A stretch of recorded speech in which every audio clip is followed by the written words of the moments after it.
Voltamos com o podcast Carneiro e Mafuz aqui no 12 Esportes. Eu sou Fernando Rudnick. Depois de 2 semanas estou de volta, deixei o programa aqui no comando do Júlio Filho e as feras Carneiro Neto e Augusto Mafuz. Júlio foi bem, hein? Muito bem. Muito bem, o Júlio Filho. Voz de locutor. Voz. Cabeça inteligente. Muito bom. Bem, muito bem. Aliás, o 1-2 está revelando grandes jornalistas, grandes repórteres. O Diogo já está consolidado, mas o Júlio, a Luana, a Rafaela, o Vinícius.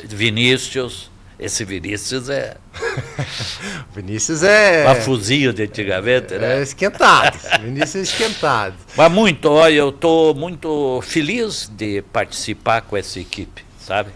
Muito feliz. Muito legal. E a gente fica também muito feliz com você que está nos assistindo aí, com a audiência que está nos dando.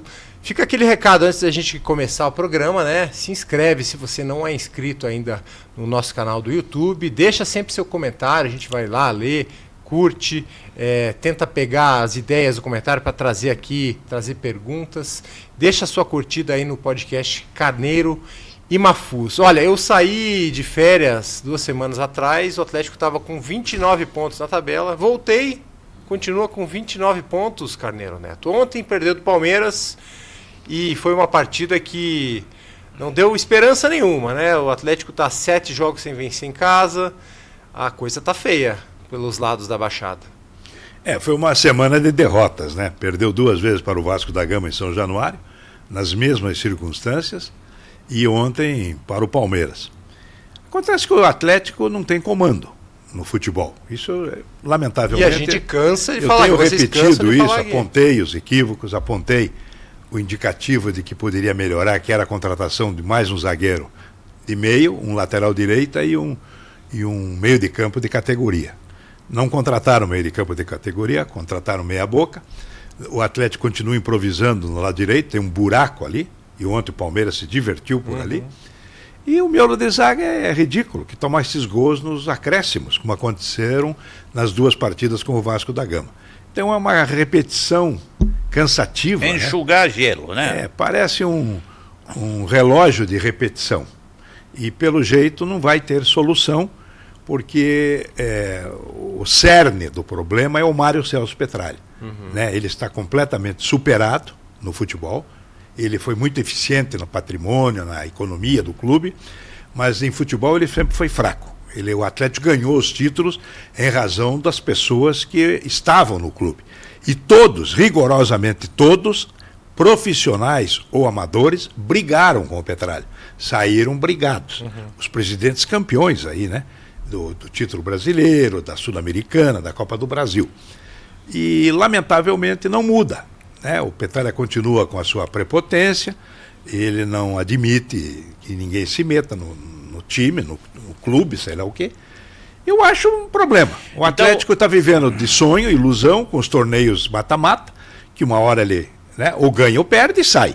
E o pior de tudo é uma possibilidade de rebaixamento na Série A do Brasileiro. Mas antes de entrar nisso, da possibilidade flagrante e objetiva, porque contra números não há nenhum argumento, que é o rebaixamento,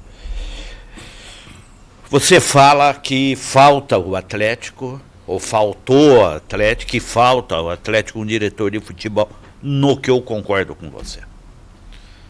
Concordo com você. Só que hoje, e vou te dar um conselho, não esquente mais a cara, não peça mais isso, porque não adianta. Você mesmo diz qual é a impossibilidade que tem hoje um diretor institucional no clube. Vai brigar com o Petralha, se for independente. Por que os outros brigaram? Porque eram independentes. Eles não aceitavam as posições do Mário Celso Petralha, daí que saíram, todos saíram, literalmente, todos saíram. brigados com o Mário Celso Petralha. E até Mafuz mais recente, Espera aí. o Alexandre Leitão, né? Que era Não, CEO. mas o Alexandre Leitão é profissional. Eu estou falando do passado. Sim. Brigaram com o Mário Celso Petralha. Entendeu? Mas continua, né?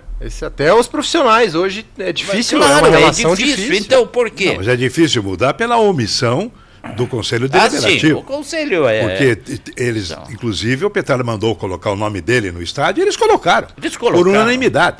Agora, quem é que vai no Conselho Deliberativo enfrentar o Mário Celso Petralha? Não tem. ninguém.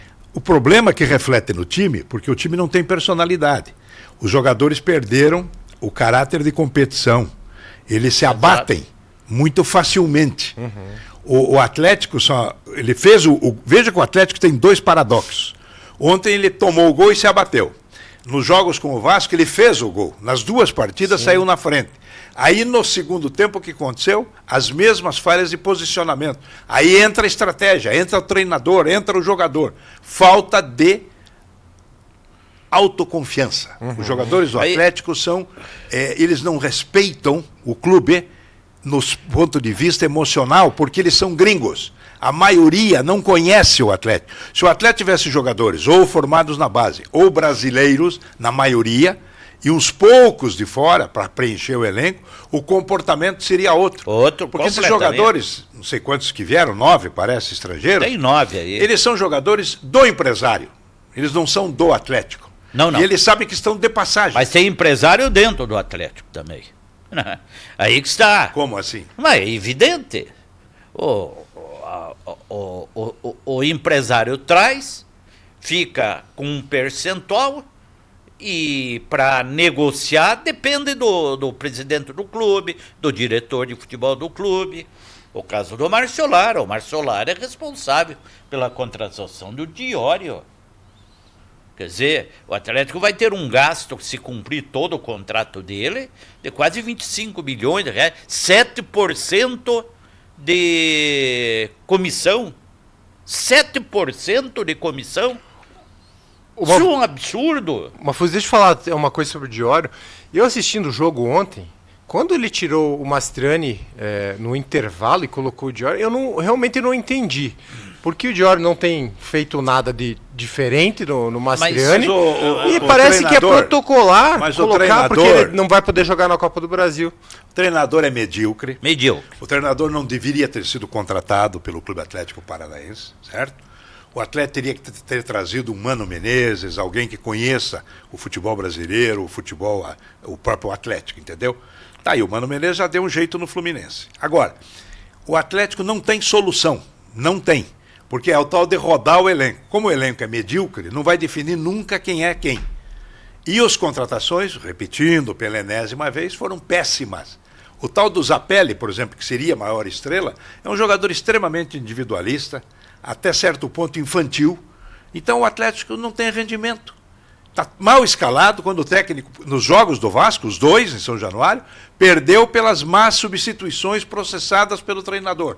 O João Cruz, que é uma revelação que deveria já ser titular, não está sendo prestigiado. Prestigia seus jogadores dos empresários estrangeiros.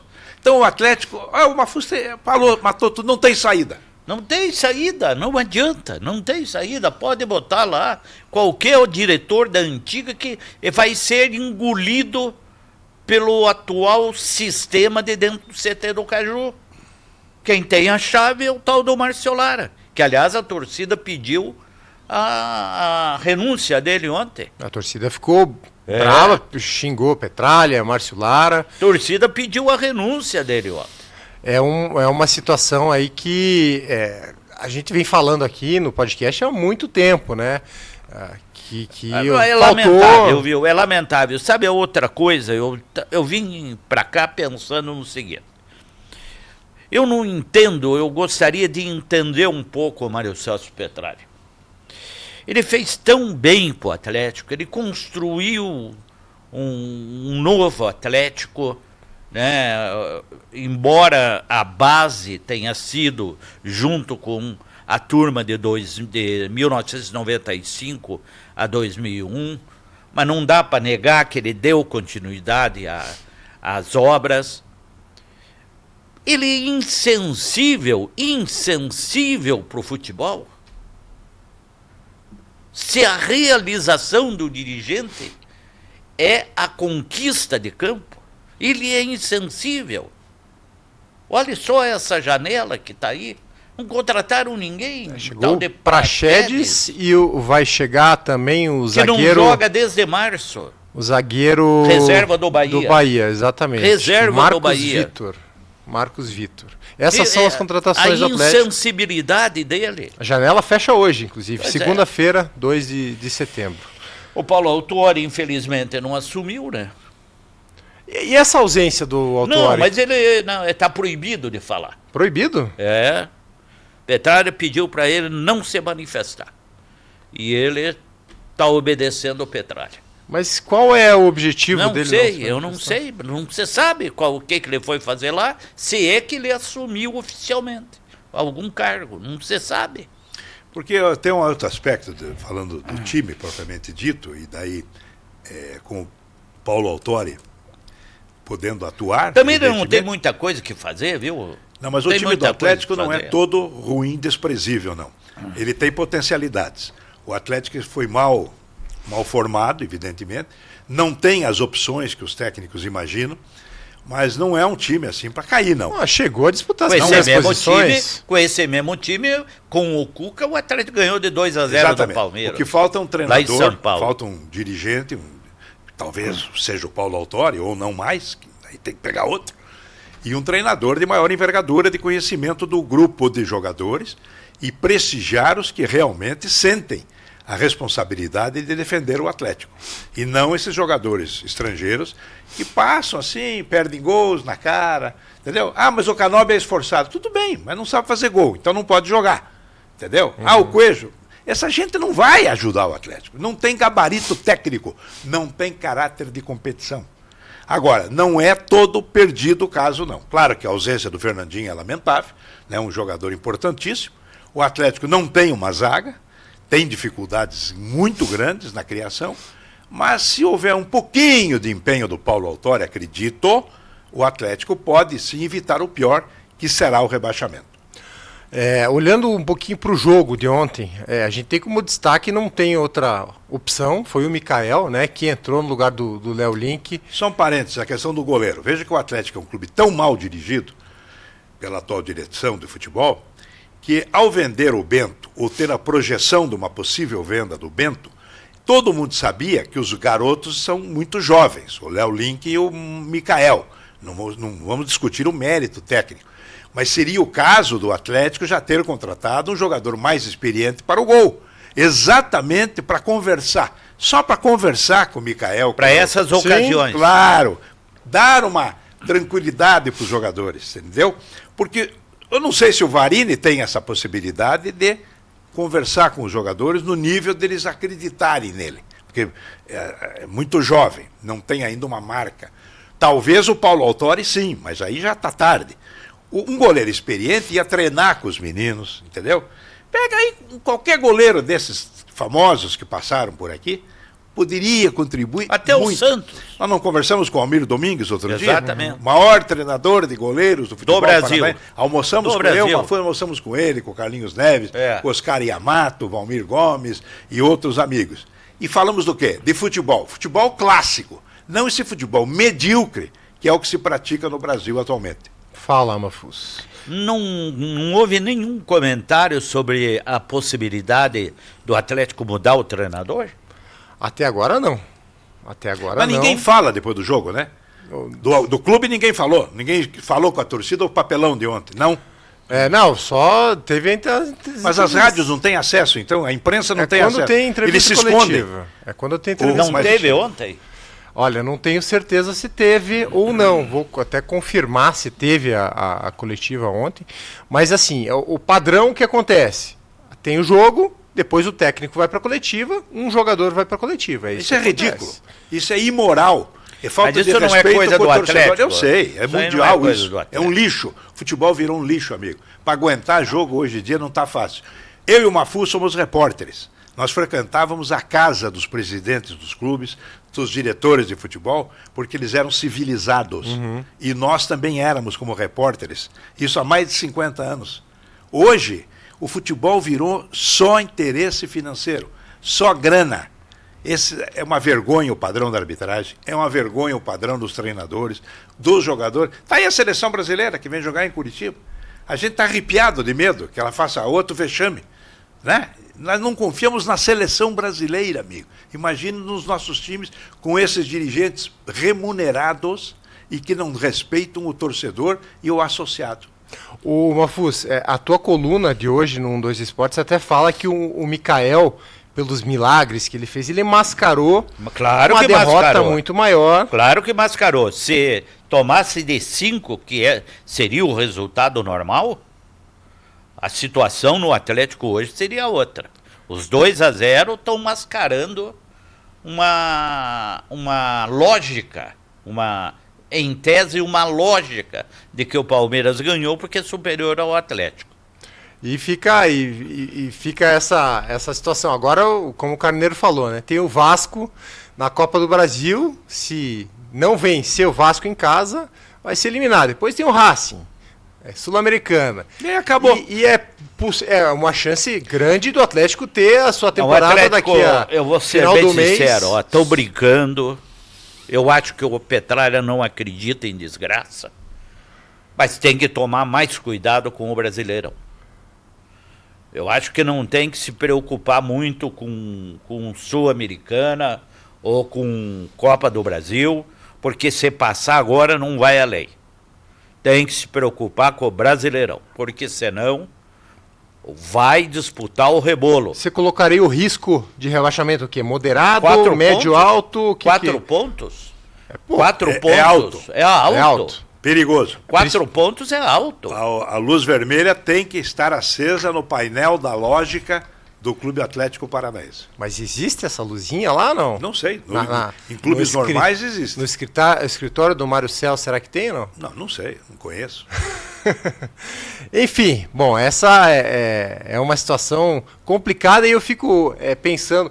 Ontem aconteceu até a homenagem ao Jackson Nascimento, né? 100 anos. Diz que foi uma festa bonita. Fizeram um mosaico 3D para ele. Tudo. Foi uma festa bonita e foi uma festa bonita também em Camboriú, que comemorou, ele mora em Camboriú. Ele mora em Camboriú. E lá que foi a festa de aniversário, dos 100 anos. Ele fez aniversário dia 24 de agosto. A família do Caju estava lá. Disse que foi uma festa muito bonita. Eu sou suspeito de falar do Jacques, porque eu sempre admirei muito ele. Sim. Sou amigo dele. Faz tempo que eu não vejo o Jacques, o Janjão. Nós somos colegas na televisão, né? Na TV Paraná, Canal 6, na resenha Facite. Eu era o repórter do programa e o Jackson era o craque do Atlético, toca-fundo do Ferroviário, do Colorado, e o Fedato, na época era Ferroviário ainda, era o do Curitiba, os comentaristas. E participava o Vinícius Coelho, o João de Pasquale, eventualmente o Adão Plínio da Silva, que foi treinador e jogador. E depois eu tive a honra e o privilégio de conviver com o Jackson no Atlético Paranaense e em várias peladas, porque nós tínhamos um time de pelada na Associação dos Cronistas Esportivos e eu fui presidente da associação, inclusive. E você jogava em que local do campo? Eu era meia-direita. Meia-direita. Ponta de lança. E o Jackson era só meia-esquerda. E um jogo na Vila Capanema, no Dorival de Brito, o time dos cronistas com a diretoria e a comissão técnica do Paraná, do Ferroviário. E daí o que aconteceu? Eu sofri um pênalti, aliás, uma falta. Eu era metido, guri, né? Imagina, eu tinha 20 anos de idade. Driblei 2, quando eu fui entrar na área me derrubaram, falta. Eu pus a bola e disse, eu vou cobrar. Aí o Jackson do lado, o meio de campo era um jornalista chamado Clemente Comanduli, que disse, o guri, deixa o Jackson bater, você não sabe quem é o Jackson. E o pior é que eu não sabia. Eu digo, não, eu sofri a falta, vou bater. Bati, a bola foi lá na concha acústica, que existia ainda. Aí, guri, vagabundo, sem vergonha, fique quieto. Tá bom, continua o jogo. Outra falta que eu sofri. Aí eu peguei a bola e entreguei pro Jackson. O Jackson pegou a bola, pôs na marca e disse, o Carneirinhos quer que eu jogue no canto direito ou no esquerdo? Ele, qual o senhor preferir? Ele pegou e tuf no esquerdo. Ele era perna esquerda? Ele era. Era esquerda. Mas era uma categoria. Que jogador excepcional. Ah, se o Atlético tivesse um Jacques hoje. Não fazia esse papelão que está fazendo. Segundo o maior artilheiro da história do Atlético, 143 gols. O Mafuz jogava, Carneiro? Não, o Mafuz não estava chegando. Estava chegando ainda. Ah. Estava chegando na capital ainda, na época. Entendi. Eu cheguei antes, né? Aham, entendi. Mas na juventude o Mafuz jogava também ou não? Não, era reserva. Palpiteiro. Ficava ruminando no banco e dando pitaco. É isso mesmo? Lá em Guarapuava, no Grêmio Oeste Guarapuava. Ele era meu reserva. Tem uma foto interessante. Mas você tinha alguma qualidade ali em campo? Nada, não se jogava nada. E o Carneiro jogava? Não, era outro enganador. Por isso que foram para a crônica, né? Não, mas o Mafuz tinha um carisma que o técnico não ousava tirá-lo do banco. Você devia reclamar no banco ali. Então vamos parar de falar de Atlético, vamos falar do Coritiba, que está ensaiando, como você escreveu na sua coluna lá no 2, uma reação aí na Série B. São 3 vitórias seguidas, melhor campanha do retorno da Série B, 83% de aproveitamento. E quando eu saí de férias, o Coxa estava naquela draga. Tinha, se não me engano, acabado de empatar com a Ponte, que foi a abertura do retorno.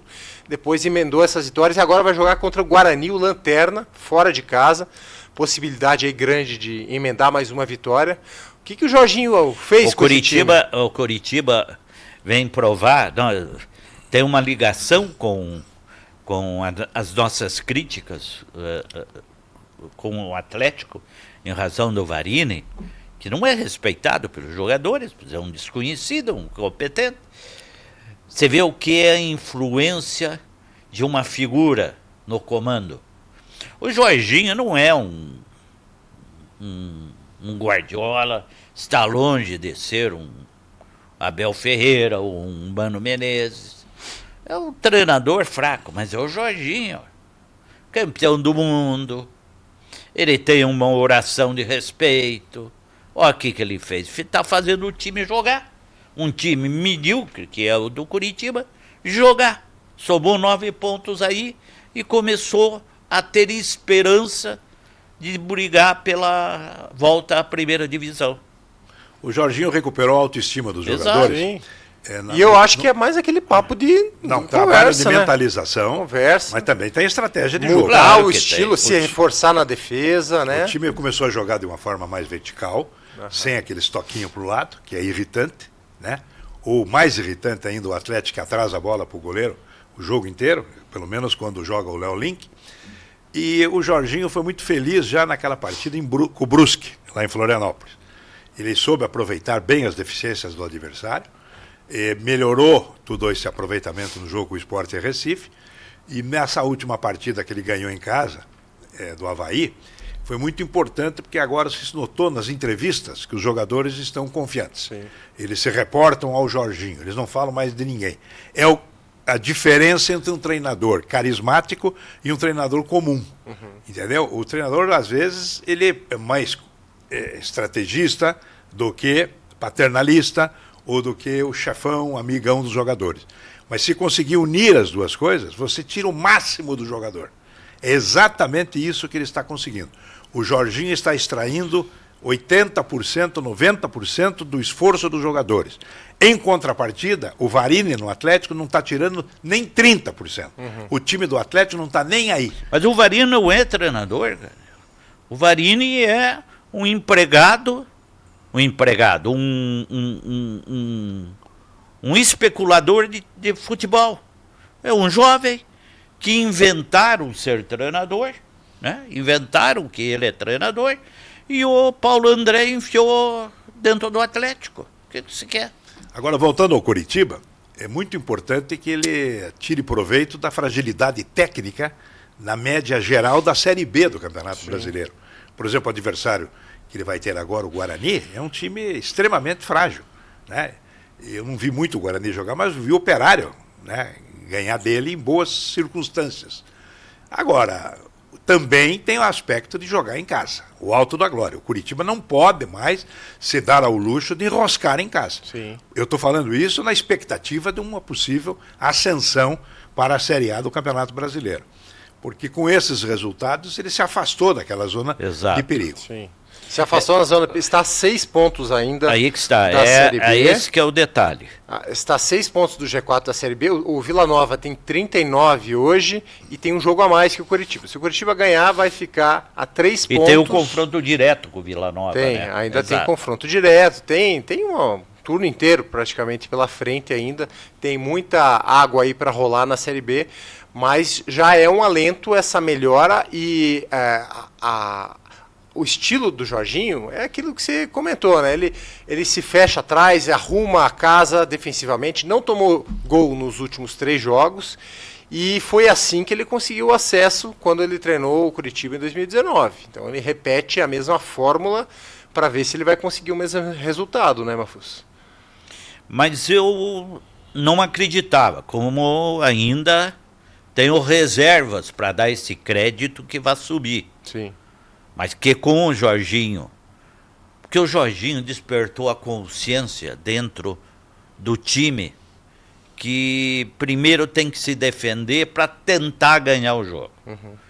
Criou a consciência que como todo o time de Série B tem mais defeitos do que virtudes.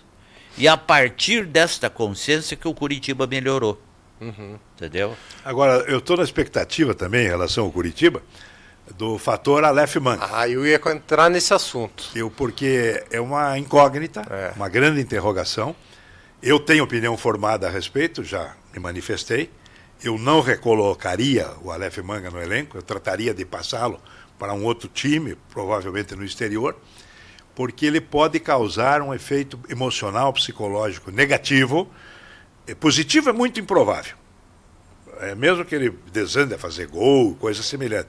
Porque sempre vai ficar a marca da suspeita. Uhum. Né? Porque as apostas continuam. Então ele não tem o direito de falhar, de errar. Aí que está.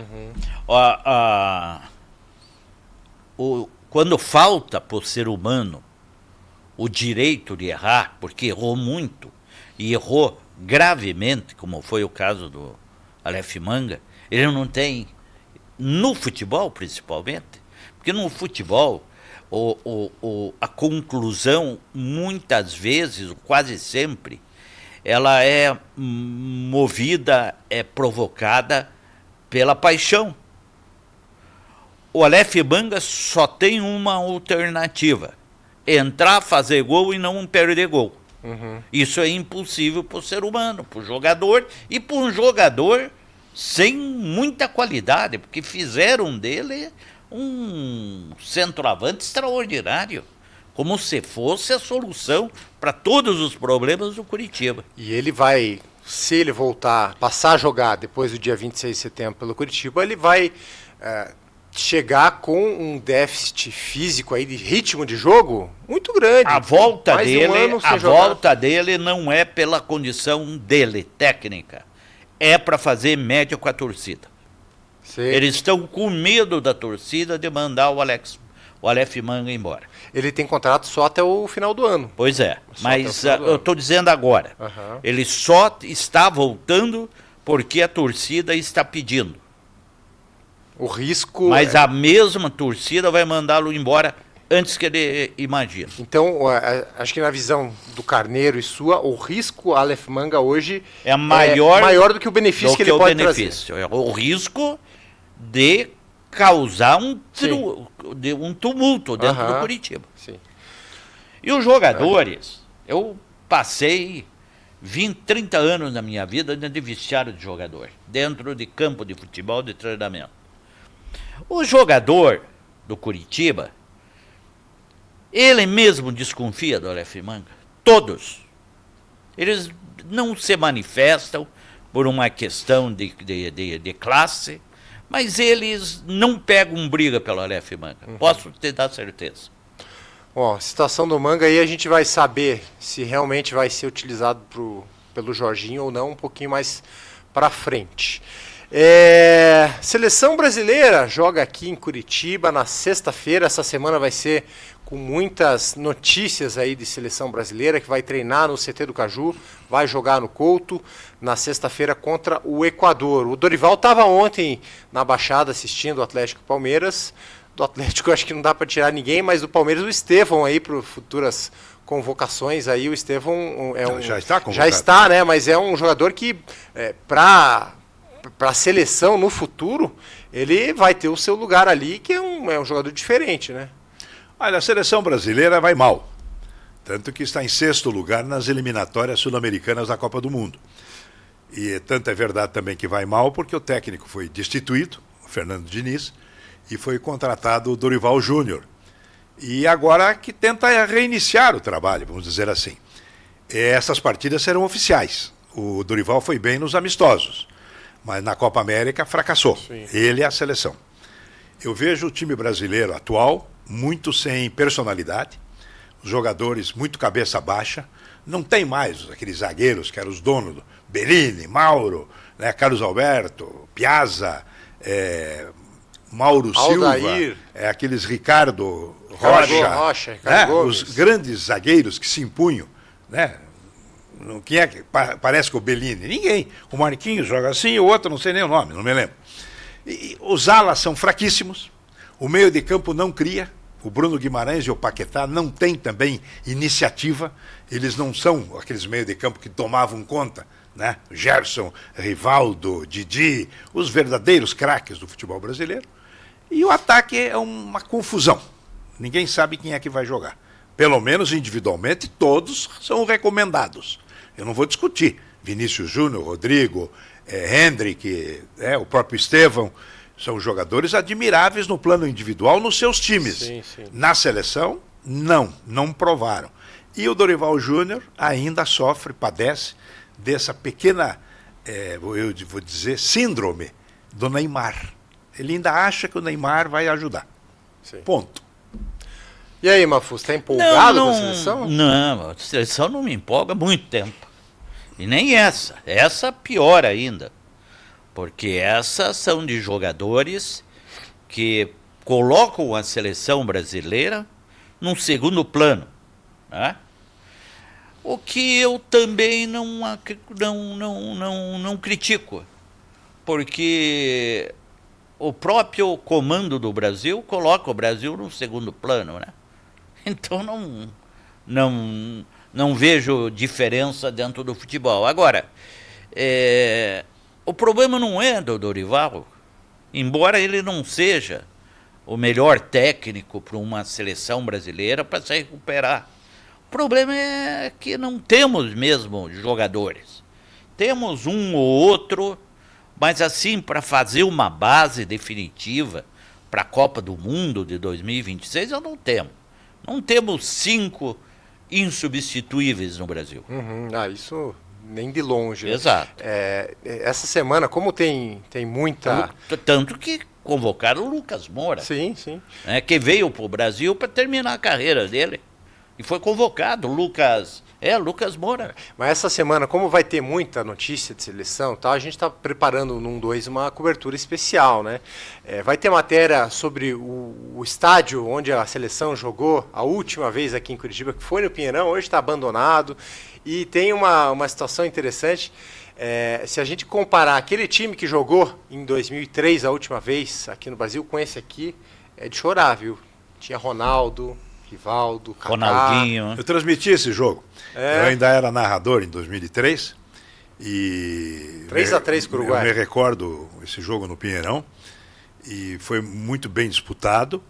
Mas a seleção brasileira, claro, ela era pentacampeã mundial, né, um ano depois. E tinha realmente craques admiráveis. Aliás, até hoje eu não consegui assimilar a perda do título mundial na Copa seguinte, em 2006. Porque estavam os remanescentes do Penta e mais as revelações já que surgiam de uma forma mais intensa, o Robinho, o Kaká, o Adriano Imperador, e a seleção brasileira fracassou pela falta de comando. O Parreira e o Zagallo estavam completamente com a validade vencida, a CBF sem comando, o Ricardo Teixeira já desmoralizado, e o Brasil entregou um título para os veteranos da França. Sim. Naquele jogo em que o Zidane nem esperava eliminar o Brasil de novo. Sim. E conseguiu. Então o futebol brasileiro veio numa decadência assustadora nos últimos 20 anos. Não me empolga, seleção não me empolga. Mas aquela seleção teve até a questão da preparação lá na Suíça, em Ali Bex começou. e tal, que foi... Levaram as famílias, outros levaram as Maria Chuteira, os solteiros, e faltou comando, faltou disciplina. Quando eles desembarcaram na Alemanha, estava um oba-oba. E é lamentável. E até lá não. E desde lá não se arrumou mais. Daí o Dunga, de 2010, não conseguiu ajustar o time, também foi eliminado bobamente. O time não era tão fraco. O Filipão fez o papelão do 7-1 para a Alemanha. E o Tite foi um absurdo. A CBF manter o Tite em 2 Copas do Mundo. O Tite, que é um técnico mediano. Acho que assim, até o próprio Dunga, né? Porque nunca foi treinador antes de comandar a seleção, né? Quando ele teve 2 passagens como treinador, né? Depois Seleção brasileira, a CBF ainda deve ter uma dívida com o Mano Menezes. Eu concordo plenamente. E o Mano Menezes queimou o filme porque perdeu as Olimpíadas de Londres. Um título que era para ganhar. O Carlinhos Neves, nós conversamos sobre isso, era o preparador físico. Eu concordo plenamente. O Mano Menezes, no lugar da volta do Filipão e das 2 Copas do Tite, o Brasil teria se reabilitado. E a seleção continua equivocada. Certo, para fechar o podcast, vamos parabenizar o Maringá, que está na Série C. Ele passou aí das quartas de final da Série D, eliminou a Inter de Limeira ontem. E essa vitória, essa ascensão do Maringá, abre uma vaga para a Série D, em que o Paraná pode subir? Ele aumenta a probabilidade aí para o Paraná ganhar... Encurtar um ano o calendário. Não encurtar um ano, mas ele pode ficar em oitavo. Se ele se classificar para a segunda fase do Paranaense no ano que vem, ele vai ter a vaga na Série D do ano seguinte. 2026. Do ano seguinte ainda. Do ano seguinte. Eu só queria cumprimentar a diretoria do Maringá pelo excelente trabalho que realiza. Sim. É o atual vice-campeão estadual, sim, perdeu a decisão para o Atlético. E o técnico Castilho. O Jorge Castilho ele merece... faz um trabalho exemplar. Está lá já há algum tempo. O Maringá tem padrão de jogo, tem definição estratégica e tem personalidade. Sim. Muito time de Série A não tem o que o Maringá mostra, mesmo com um elenco bastante singelo. Parabéns ao Jorge Castilho. E é um trabalho assim, muito sólido, com uma continuidade muito grande. O presidente, o João Vitor Mazer, até deu uma entrevista para a gente, nas semanas passadas, falando aí desse trabalho lá no Maringá. E realmente trabalho sério, né? No futuro assim se colhe frutos, e parabéns ao Dogão aí, que está na Série C. Não surgiu nenhuma notícia aí se o Atlético demitiu ou não o técnico? Ainda não tem notícias, e eu acho que nessa semana até o jogo da Copa do Brasil não vai acontecer nada, Mafus. É isso, meus amigos. Lamento. Mas aí, vai contrata quem? Então brincando, não interessa. Primeiro o Paulo Autuori... Mas você acha que o Autuori Mas ele tem que assumir, ele assumiu o Cruzeiro. Na hora do desespero, ele assumiu o Cruzeiro. O Paulo Autuori que assuma o Atlético até o final do ano. É uma possibilidade. Bom, isso nas próximas semanas a gente vai ver o que vai acontecer com o Atlético. Mas isso. Na próxima semana. Mas daí nas próximas semanas ele já está na zona de rebaixamento. É o risco que estão correndo no CT do Caju nesse momento. Não é isso, Carneiro? Não, eu não tenho mais nada a acrescentar, porque nós estamos repetindo as mesmas coisas há meses, né? Eu estou me sentindo um professor de física. Quando ele termina a aula, ele escreve na última linha: era o que eu tentei explicar. Tá certo, meus amigos. Muito bom estar com vocês aqui nesse podcast. Segunda que vem a gente está de volta. Aquele abraço. Tchau, tchau.